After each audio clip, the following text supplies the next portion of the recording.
تدریبی camp وغیرہ کا بنیادی مقصد یہ ہوتا ہے کہ مدارس اسلامیہ کے تعلیمی نظام کو بہتر بنایا۔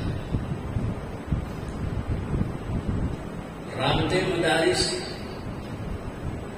کے قیام کا مقصد کی بنیادی یہ ہے کہ مدارس اسلامیہ جو خدمات ماضی میں انجام دیتے رہے ہیں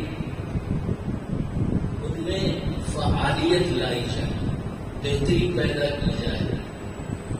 الحمدللہ مدارس میں وہ سب کام آج بھی ہو رہے ہیں تو ماضی میں قابل کے دور میں ہوتے رہے،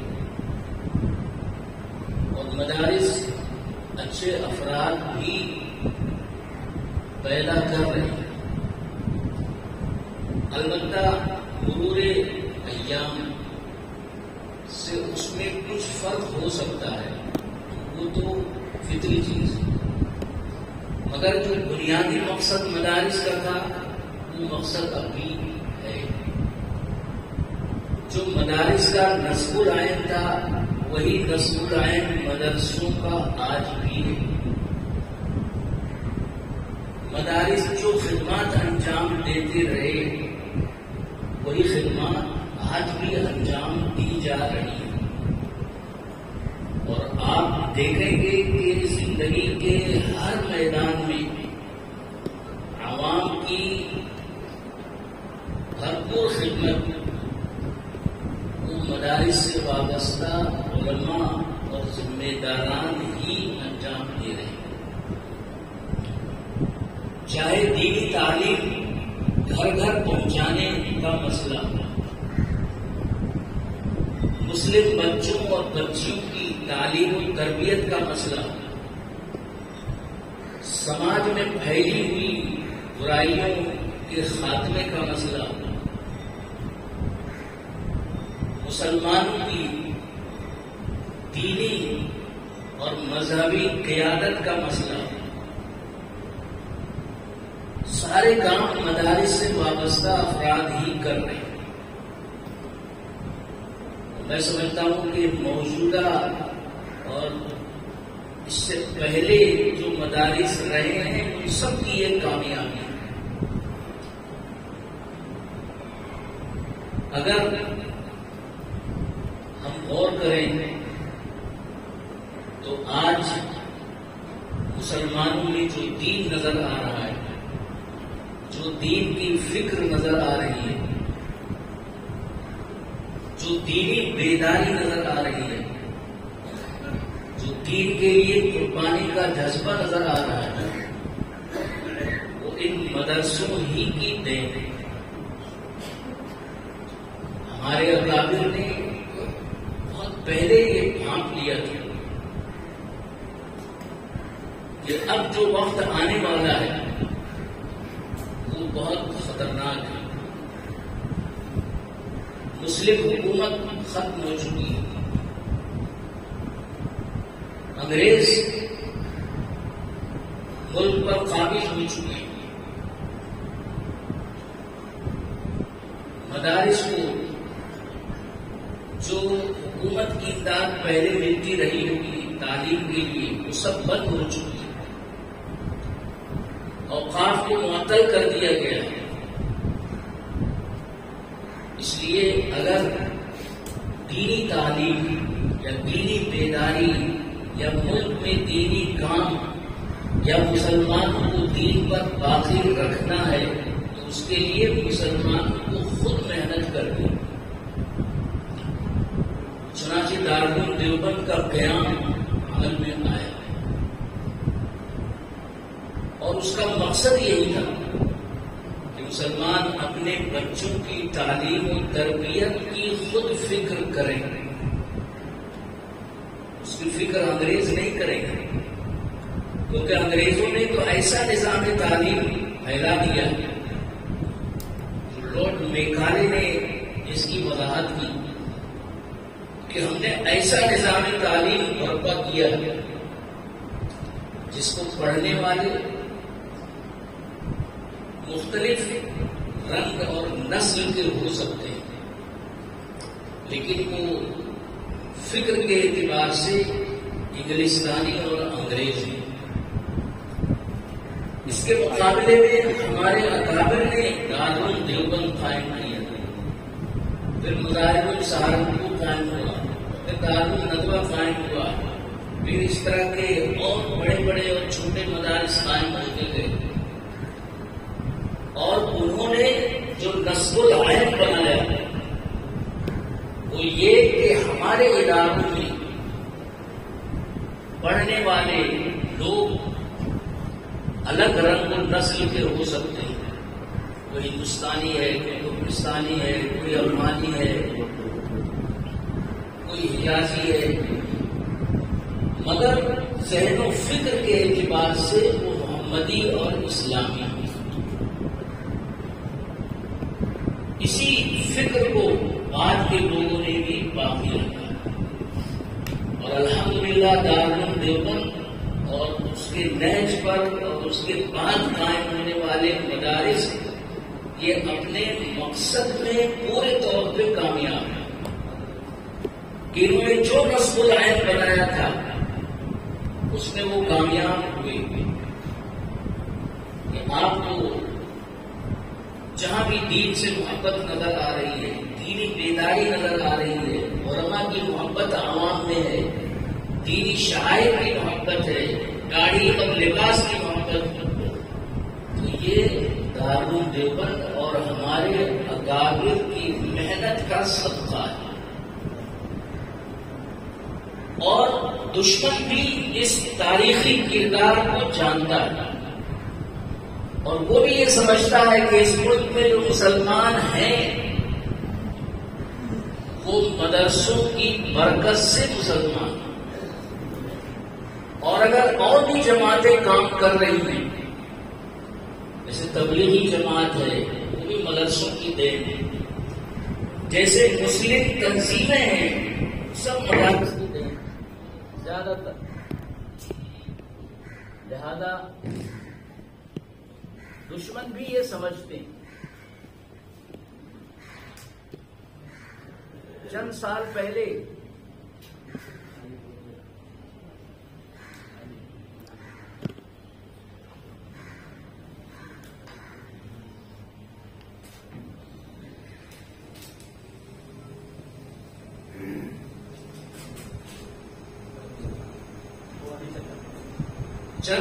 پہلے امریکہ کے 2-3 آدمی دیوبند آئے، مہمان خانے میں مجھ سے تعارف ہو، ایک عیسائی تھے ایک یہودی۔ جو عیسائی تھا اس نے کہا کہ میں جبلہ ابن ایرم کے خاندان کا ہوں۔ میں نے پوچھا آنے کا مقصد کیا ہے؟ تو انہوں نے کہا کہ آنے کا مقصد یہ معلوم کرنا ہے کہ ہندوستان میں جو دینی اور مذہبی بیداری پائی جا رہی ہے وہ کس وجہ سے؟ تو میں نے کہا کہ آپ یہیں آئے ہیں اور بھی کہیں اس لیے گئے ہیں؟ انہوں نے کہا کہ بہت سے ملکوں میں گئے اور انہوں نے اس کا جائزہ بھی پیش کیا کہ فلاں ملک میں دینی بیداری وہاں کی اس تنظیم کی وجہ سے، فلاں ملک میں دینی بیداری اس وجہ سے۔ تو میں نے کہا آپ ہندوستان آئے، یہاں کے حالات کا آپ نے جائزہ لیا ہے، یہاں آپ کس نتیجے پر پہنچے؟ تو وہ کہنے لگے کہ یہاں ہمارا جو جائزہ ہے اس کا خلاصہ یہ ہے کہ یہاں جو مسلمانوں میں دین ہے وہ نمبر 1 ان دینی مدرسوں کی وجہ سے، اور ان میں سب سے پہلے دارالعلوم دیوبند، انہوں نے خود کہا۔ پھر انہوں نے کہا کہ 1-2 تنظیمیں بھی ہیں وہ اس کا کام کرتی ہیں، انہوں نے جماعت اسلامی کا بھی نام، 1-2 اور چیزوں کا نام، جمعیت کا بھی نام لیا. تو یہ اس نتیجے پر پہنچے ہیں کہ یہاں مدرسے دین کا کام کر رہے ہیں. مسلمانوں کو جو آب حیات مل رہا ہے اصل میں مدرسوں کی وجہ سے. ہاں دوسرے نمبر پہ تبلیغی جماعت کا نام انہوں نے لیا. تو تبلیغی جماعت ہے یا اور تنظیمیں ہیں وہ یہ جائزہ لے رہے ہیں. تو جائزہ لینے کا مقصد یہ ہوگا کہ وہ ان تنظیموں کی مدد کریں گے, ان مدرسوں کی مدد کریں گے تاکہ یہ مدرسے اور کام کریں. یہ وہاں کی وزارت خارجہ کا ایک شعبہ ہے, اس نے ان کو بھیجا. ظاہر ہے کہ معلوم کر کے اس کے خلاف تدبیریں کرنا اور ان سودوں کو بند کرنا ہے جہاں سے مدرسوں کے ذریعے مسلمانوں کو آب حیات ملتا ہے. تو دشمن اتنا دور تک سوچتے ہیں. پھر انہوں نے ایک سوال کیا. میں تھا ایک اور استاد سے اور وہ عربی بولتے تھے, دونوں عربی بولتے تھے.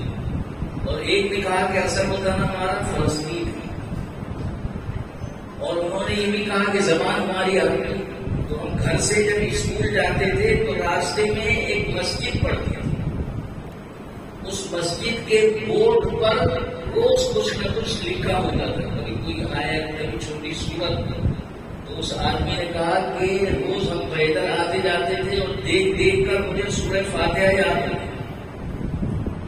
تو عربی ان کی اچھی تھی, زبان ہی عربی تھی, تھے عیسائی. تو اس طرح انہوں نے پوری دنیا میں دینی بیداری کن کن وجوہات سے ہے. انہوں نے کہا کہ عالم عربی میں اخوان کی وجہ سے ساری دینی بیداری اخوان واحد تنظیم کی جس کا پابندی اس کی وجہ سے. اور جو بھی عرب کا کوئی نوجوان مذہبی خیال کا ہوگا وہ اخوانی ہوگا. ڈاکٹر یوسف قرضاوی جو بہت بڑے عالم, بڑے خطیب تھے, ہماری ان سے کئی ملاقات کی ہے, وہ خود اخوانی ہیں. اب انتقال ہو گیا, اللہ مغفرت کا.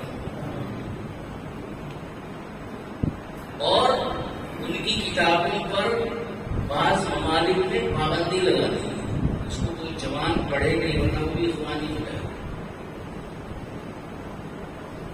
اس طرح دشمن ہمارے حالات کا جائزہ لیتے ہیں اور ہمیں نقصان پہنچانے کی کوشش کرتے ہیں. تو دوسروں نے بھی یہ مانا ہے دینی بیداری, دین سے محبت, شاعری اسلامی سے محبت, یہ ہمارے اکابر کا صدقہ ہے, یہ ان کی دین ہے. اس میں مدرسے بھی ہے, اس میں تبلیغی جماعت بھی ہے, اس میں خانقاہی نظام بھی ہے. تو نوجوانوں میں جماعت میں جانے کی وجہ سے بھی جذبہ پیدا ہوتا ہے, گرامر لوگوں میں بھی پیدا ہوتا ہے, اصلاحی نظام سے بھی عوام کو بہت فائدہ ہوتا ہے. تو یہ تین چیزیں ہیں, تعلیم, دعوت اور اصلاحی نظام, تربیت, تزکیہ. حضور صلی اللہ علیہ وسلم کے دور میں بھی انہیں تین چیزوں سے اسلام پھیلا ہے. آپ نے فرمایا کہ ہمیں معلم بنا کر بھیجا گیا, توجہ پہلی آپ کی تعلیم پر ہے, اسی کے ساتھ دعوت بھی, اسی کے ساتھ تزکیہ بھی. اور یہی تین طریقے اسلام کی اشاعت کے پہلے بھی رہے ہیں, آج بھی ہیں, اور یہی قیامت تک رہیں گے انشاءاللہ. اب ضرورت ہے کہ جو مدرسے پہلے سے کام کر رہے ہیں وہ اسی طرح کام کرتے رہیں, ان میں سدھار, نظام بہتر ہو, تعلیم بہتر ہو, تعلیم کے ساتھ ساتھ تربیت پر توجہ بھی ہو, کیونکہ خالی تعلیم یہ مقصود نہیں ہے. تعلیم جب عمل کا ذریعہ بنتی ہے تو وہ مقصود بنتی ہے، ورنہ خالی تعلیم جو کسی کی سرپرستی اور رہنمائی کے بغیر ہو وہ تو بہت زیادہ ابلیس کو بھی حاصل تھی، اور ابلیس کو معلم الملکوت بھی کہا جاتا تھا۔ فرشتے بھی اس کی مجلس میں بیٹھا کرتے تھے پہلے، لیکن پھر رانے درگاہ ہوئی۔ اس لیے صرف تعلیم مقصود نہیں ہے۔ قرآن کی پہلی وحی آئی ہے، اس میں صرف تعلیم کا حکم نہیں ہے، بلکہ اقرأ باسم ربک الذی خلق، اپنے پروردگار کے نام سے پڑھیے جس نے پیدا کیا۔ تو تعلیم سے اگر اللہ سے ربط پیدا ہوتا ہے تو وہ تعلیم مقصود ہے، اور اگر تعلیم اللہ سے دور کر دیتی ہے تو وہ مقصود نہیں ہے۔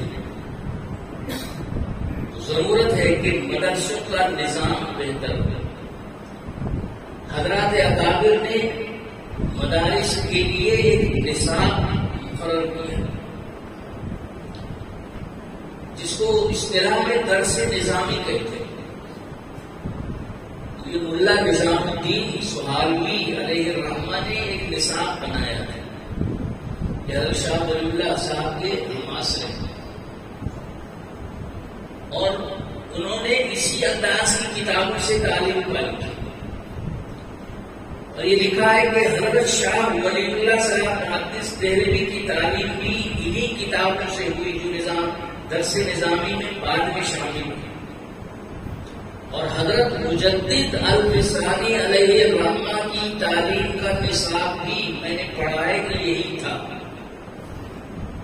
اسی کو ملا نظام الدین صاحب نے مرتب کیا، باقاعدہ نصاب بنا، اور اچھا عالم بننے کے لیے اس نصاب کو پڑھایا جاتا ہے۔ پہلے اس میں معقولات کی کتابیں بہت تھی، لیکن جب دارالعلوم نے یہ نصاب حضرت نانوتوی وغیرہ نے اختیار کیا تو معقولات کی بہت سی کتابیں نکال دی، ان کی جگہ حدیث کی کتابیں پڑھائی، بعض فقہ کی کتابیں پڑھائی، اور حضرت مولانا علی میاں صاحب کے والد مولانا عبدالحی صاحب نے ایک جگہ لکھا ہے کہ درس نظامی کی خصوصیت یہ ہے کہ اس سے قرآن فہمی اور قرآن و حدیث سمجھنے کی صلاحیت پیدا ہوتی ہے، استدلال کی قوت پیدا ہوتی ہے، اور جو عالم ہوتا ہے وہ دوسرے کو اپنی بات اچھی طرح منوا سکتا ہے دلائل سے۔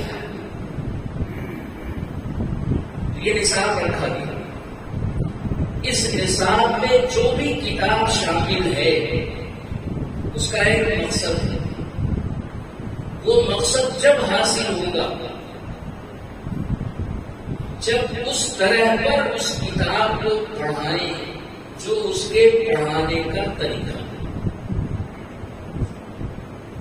مثلا قصص النبیین حضرت مولانا علی میاں صاحب کی کتاب ہے، وہ عربی تمرین پڑھانے کے لیے قرآن کی آیات پر مبنی ایک کتاب ہے۔ اگر اس کے ذریعے قصص النبیین پڑھائیں اور عربی پڑھائیں تو عربی بھی آئے گی، اور قرآن کی عبارتوں سے اشتغال بھی ہوگا، محبت بھی پیدا ہوگی۔ ایک جگہ میں گیا امتحان دینے، انہوں نے بلایا تھا، تو لڑکے آئے قصص النبیین کی عبارت پڑھ کر ترجمہ کرتے،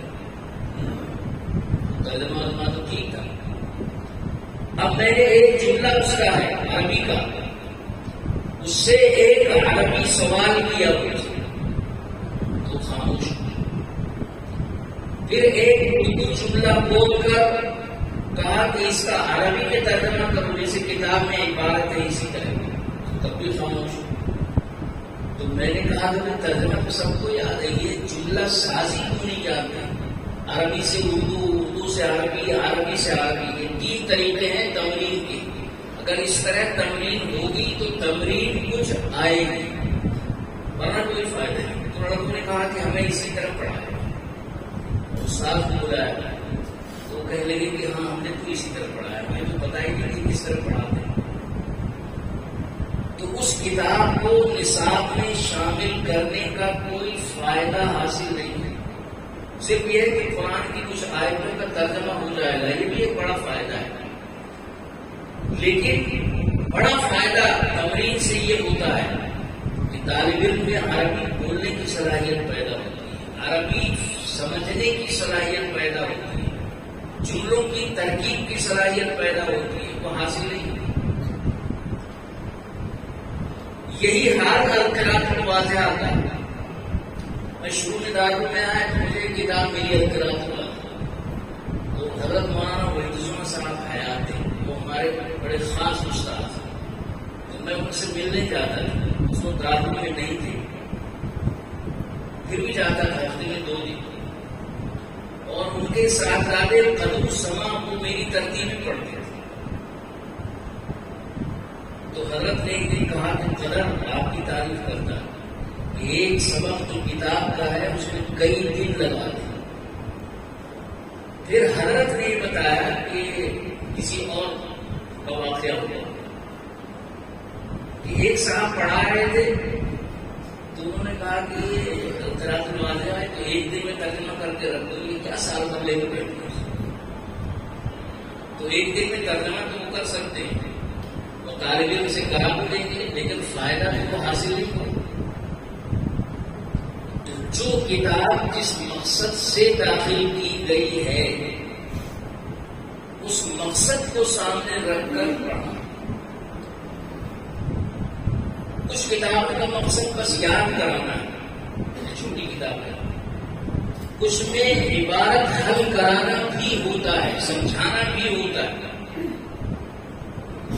اس لیے حضرت تھانوی علیہ الرحمہ فرماتے ہیں کہ میں یہ سمجھتا ہوں کہ نصاب کی کتابوں کی تدریس کا سب سے بہتر طریقہ یہ ہے کہ عبارت فہمی کی صلاحیت پیدا کر دی جائے۔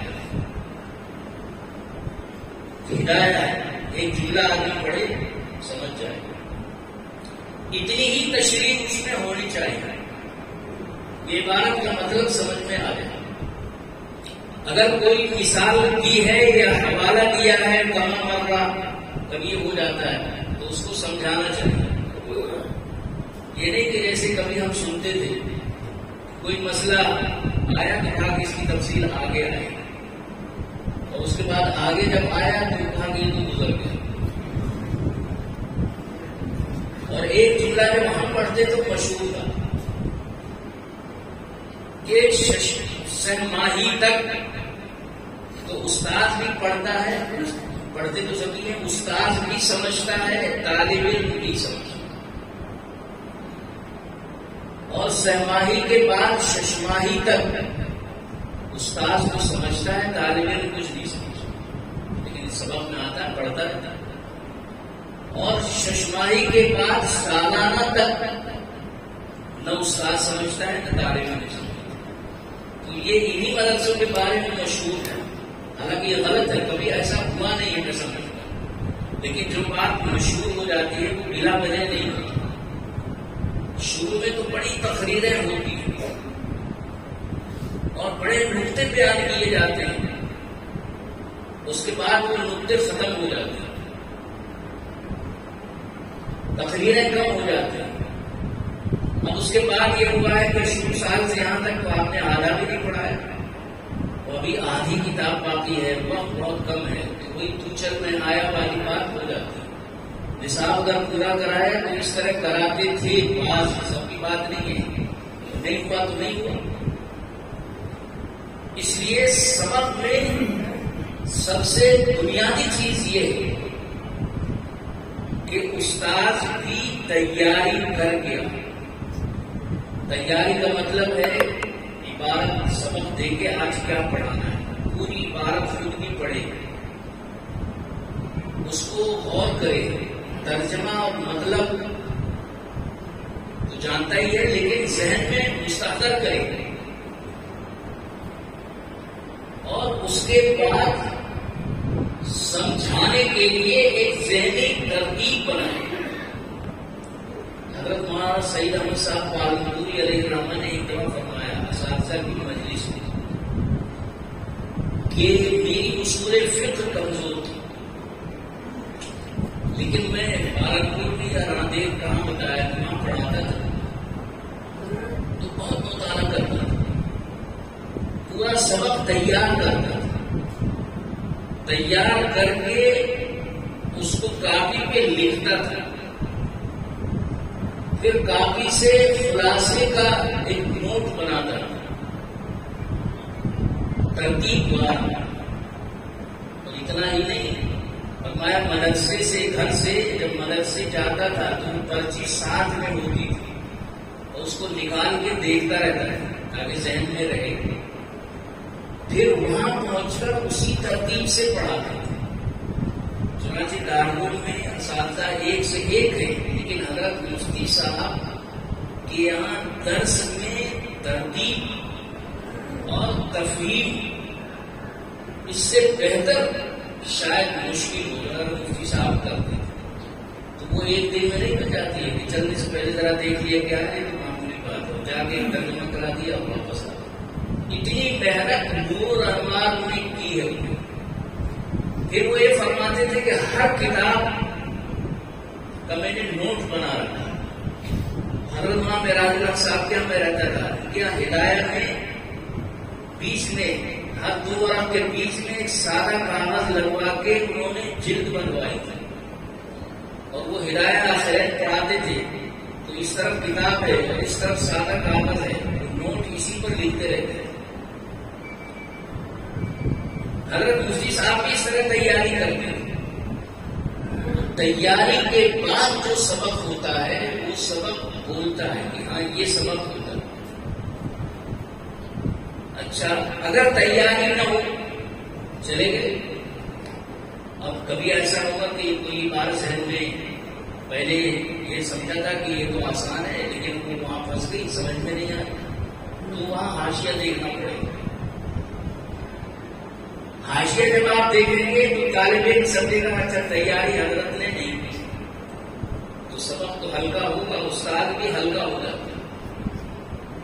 اس سے برا یہ ہوتا ہے کہ بعض دفعہ تیاری نہیں ہوئی اور پڑھاتا رہتا ہے استاد، حاشیہ بھی دیکھتا رہتا ہے اور حاشیے میں جو تحریر ہے وہ پرانے زمانے کی جناتی ہے، جلدی نہیں سمجھ میں آتی ہے، ٹیڑھی ٹیڑھی ہے. تو حاشیہ دیکھ کر کبھی الٹا بھی بتا دیتے ہیں، بعد میں معلوم حاشیے میں تو کچھ.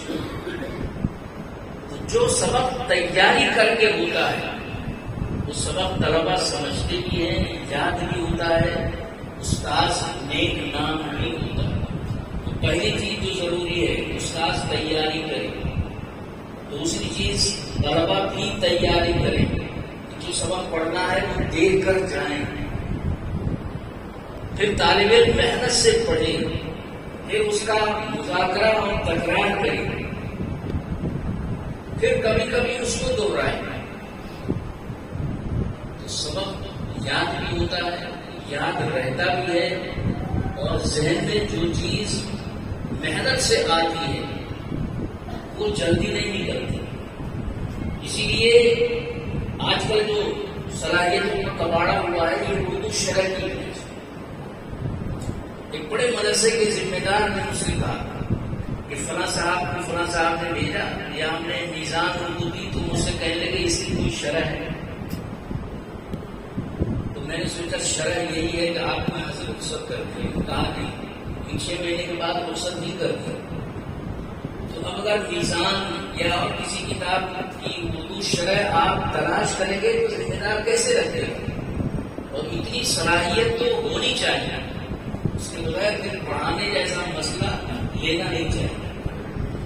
تو اردو شرحوں نے کباڑا کیا، بات جلدی سمجھ میں آ جاتی ہے، جلدی نکل جاتی ہے. اور میں طلبا سے کہتا ہوں کوئی اردو شرح نہ دیکھو نہ درسگاہ میں لاؤ. ہر کتاب کا حاشیہ بہت اچھا ہے، ہدایہ ہو، مشکات ہو، کوئی بھی کتاب اچھے حاشیے لکھے، حاشیہ دیکھا کرو، حاشیہ دیکھو گے تو عربی کی صلاحیت پیدا ہوگی، محنت سے سمجھ میں آئے گا تو سبق یاد بھی رہے گا، اور عربی لکھنے کی صلاحیت بھی اس سے پیدا ہوگی۔ تو شرحوں نے بھی کباڑا کر دیا، طلبا کی صلاحیتیں کمزور، عربی شروحات سمجھ میں نہیں آتی، اردو شروحات دیکھتے ہیں، اور بعض شہروں میں نے دیکھا ہے کہ ترجمہ بھی بات غلط ہو جاتا ہے کاتب کی وجہ سے یا کس وجہ سے، اس لیے اردو شرح پر اعتبار نہیں کر سکتے۔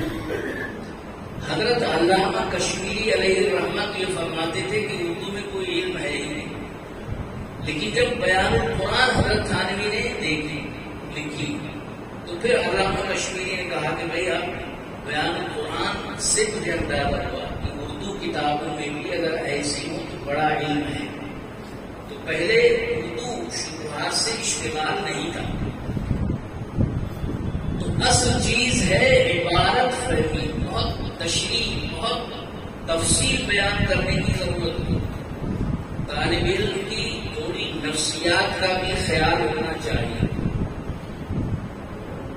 اور بات آسان کہنی چاہیے۔ حضرت تھانوی علیہ الرحمہ نے لکھا ہے کہ کتاب میں پڑھاتا تھا، اس میں ایک مقام بڑا مشکل تھا، میں نے وہ پڑھا لیا۔